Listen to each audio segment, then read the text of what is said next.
All right, so I left off on the last video talking about I was able to get a job. I was able to get an apartment after working for several months.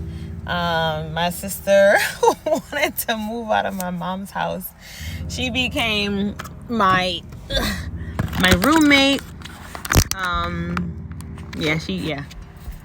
That's my girl. Love her. She's crazy as all heck, but love her. So anyway, like I was saying, moved to Greensboro, got a job within 2 months of being there, got an apartment 4 months after getting a job. And, you know, my mother and my sisters really held us down. Like, some days I worked from, like, a shift that started like 4:30 in the morning, 5 in the morning, and it was public transit. So sometimes we did split shifts. So I would get off like 8, 9 in the morning and then have to go back at, 12, 1, 2, whatever in the evening, and sometimes work till 8, 9, 10 o'clock. And when I say my village was villaging, okay, man, I could not have done that living where I'd just come from. I did not have that same support. I remember when I first got my CDL here in Illinois, I remember my roommate, right? The roommate I was living with, my roommate asking me, hey, can you not work on, this day of the week because I have to take a particular medicine on this day of the week, and, I won't be able to be available for the kids. Okay. Now, shout out to anybody who has health concerns and all the things, but it was always, from my perspective, the way I lived it, our lives were very much about what the other person needed, what their job needed, what their health needed. And when they would have this needy tantrum, if you will, about, well, you don't understand this, you don't understand that, and I need. Okay. So I was very happy, very grateful to be free from all of that. And y'all, when I tell you, like, God knows, I don't mean to sound insensitive right now. God knows, like, my prayer has always been, Lord, don't let me start sharing my journey and, revert back to anything I felt years ago. Because, like, on today, I am healed from a lot of that stuff. We're still dealing with it. We go back to court next month for foolishness, in my opinion. And once it all, comes full circle, you'll learn why I feel like it's foolishness. But like I was trying to say, I'm not saying any of this to be mean or malicious or insensitive even, but it's just like, it's like I couldn't live beyond what they needed, if that made sense. And it wasn't about what the family needs, what, we both needed. I don't think it ever was, in my opinion. But it was like, well, I need this and I need this and I need this. So how the kids' schedule worked, how my schedule had to work up until the last year or so before I signed those papers, that's when I was like, no. And, well, no, prepare yourself because I won't be home. Or, no, you have that on the schedule. 1, 2, 3, 4 of the kids have this on the schedule, and then I have this on the schedule. Or I have this on the schedule, the kids have this on the schedule. You can pencil yourself in as well, because it can't. When I tell you, I felt like a living nurse, I felt like a nanny, I felt like a secretary, I felt like a chauffeur, I felt like a chef, I felt like a house cleaner, a maid, I felt like all those things. And granted, I am a servant at heart.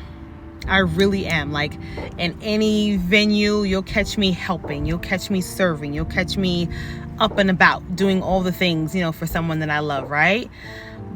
But it wasn't reciprocated.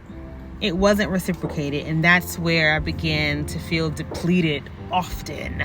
And like my cup was empty often.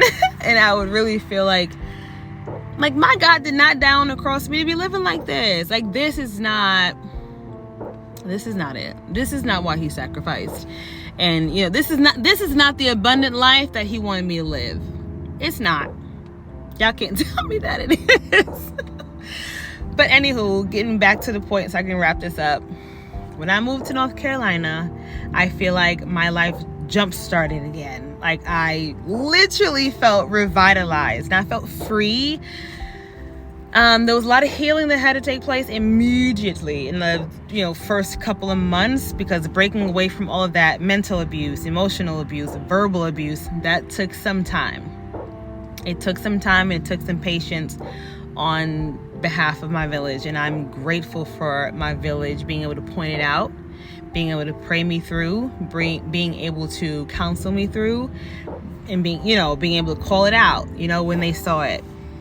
God knows I'm grateful for that. But I really felt like I can live again. There's more to life. And I really felt like I was free. That sounds crazy to say that out loud, but I really felt like I was free. So much of my life for a long time was what the other person needed, because they threw their weakness around often. They threw their Achilles heel. I'm probably using it improperly as far as what it actually is, but trying to respect people's medical privacy. But they threw that around a lot, and they used it to guilt people around them. And I was like, I'm free. I don't have to. I can go out on a Friday. I can go out after work, or me and the kids can do X, Y, and Z and not have to consider a lot. And I will stop there, because I feel like I'm going to get a little bit too personal into somebody else's business. But I'm going to wrap it up with saying, when I moved to Greensboro, North Carolina, and I got a job and I got my apartment and me and the kids were in a rhythm, that's when the rest of the healing after the divorce began. I was safe, I was loved, I was happy, I was covered, among other things. I was around people who loved me and all of the children, who wanted the best, the absolute best for all of us, covered us and pushed us to do that. And within a few months, I did what I didn't do in a few years. So that's where I'll stop with that one. I love you guys. If you are still here, thank you for your patience with me in sharing this stuff. I don't have my notebook right now, but I remember where I wanted it to go. And so I think we're past the 10-minute mark. We're about like 15 minutes now. And I really wanted to keep it at 10 minutes. But the first video got cut off. So stay tuned for the next episode.